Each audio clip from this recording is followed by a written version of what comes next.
একটি গ্রামে থেকে একটি ছেলে ছিল, তার নাম আহমেদ। আর একটি মেয়ে ছিল, তার নাম আয়েশা। তারা দুজন একই এলাকায় বড় হয়েছে।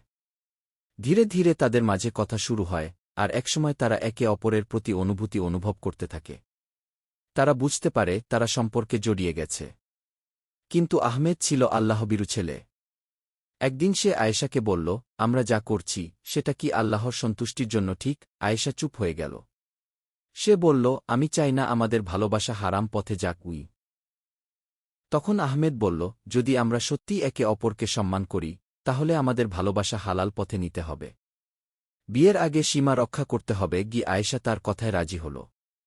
তারা সিদ্ধান্ত নিল, অপ্রয়োজনীয় কথা কমাবে, নিজেদের নামাজ ঠিক রাখবে, আর আল্লাহর কাছে দোয়া করবে। দিন যেতে লাগল।